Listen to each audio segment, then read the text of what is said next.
Hi guys, this is Investing with Envy and welcome back to another video. This video is about the inflation that we are about to face and how it will negatively impact the poor and the middle class more than the rich. We will also cover why the stimulus checks that everybody has been receiving will come at a big cost because, as the saying goes, there's no such thing as a free lunch. The government stepped in to provide financial aid for many people who were laid off during the pandemic, and the many people forced to stay home and not make a living while we try and slow down the infections. If the government didn't step in with the stimulus checks, you will have a lot of people out on the streets, and the government will have to pay for the social programs to house these individuals and to feed them, and that would be a lot more costly than just handing out the stimulus checks. Getting these stimulus checks needed to be done quickly because paying your bills is time sensitive because they do come every month, but the government had to put themselves in a whole lot of debt to do this. Here's a video explaining how the government was able to raise so much money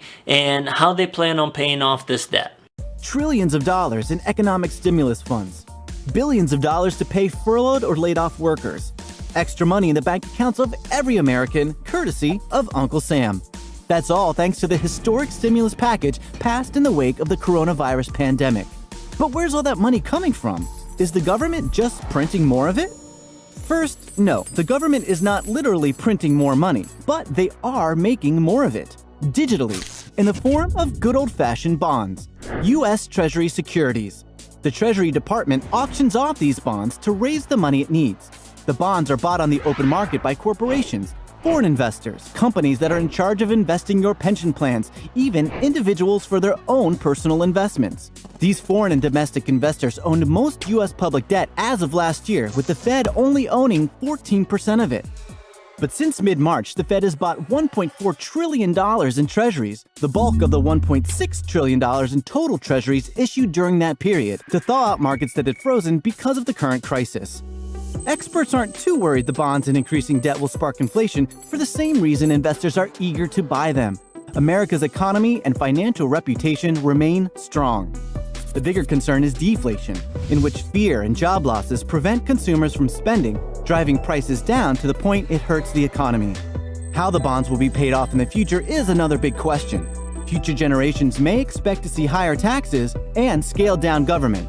In other words, less services from Uncle Sam. The video mentions that the government is selling a lot of government bonds to corporations and individuals that would like to purchase them as an investment. Now, where the government's job gets hard is when it tries to pay off these debts to the corporations and individuals that purchase these bonds, and the main way to do this is through fiscal policy. Fiscal policy is the means by which a government adjusts its spending levels and tax rates to monitor and influence the nation's economy. It is the sister strategy to monetary policy through which the central bank influences the nation's money supply. President Biden has already come out and said that there will be higher tax rates for the rich. On the other side, the government will have to cut its spendings, and that's usually done through eliminating social programs that usually help out the poor. Now, the first plan of raising the tax rates for the rich will not fully work because the rich have so many loopholes with their businesses that are able to eliminate paying such high tax rates. Inflation will hit the poor and middle class the most because as prices rise, so does the cost of living. When there is inflation, the price of goods, services, and assets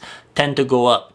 So if you do own goods and services and assets that keep up with inflation, you will come out better off at the end. And if you don't own any assets that keep up with inflation and you only have cash, you will be worse off coming out of this because you will be able to buy less goods with the cash that you hold. This is usually the case for the poor and middle class, and that is why they would be worse off coming out of this inflation. On the other hand, the rich mostly hold their wealth in assets such as stocks and real estate and only tend to have a small percentage of their wealth in cash. This means that those assets, which are a large portion of their wealth, will appreciate during inflation, and the cash, which is a small percentage of them. This is why the rich get richer during inflationary periods. And if you do categorize yourself as poor or middle class and don't own any assets, be prepared to go through some rough times. Your wealth will depreciate because the cost of many goods and services will go up, and that will increase your cost of living. If you are one of those people who don't own assets such as stocks and real estate at this time,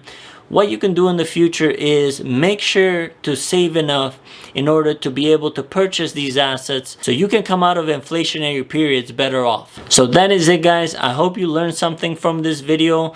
And if you did enjoy it, please click the like and subscribe button and hit that notification bell so you get alerts whenever I do upload another video. Again, this is Investing with Envy, and I'll see you on the next one. So the video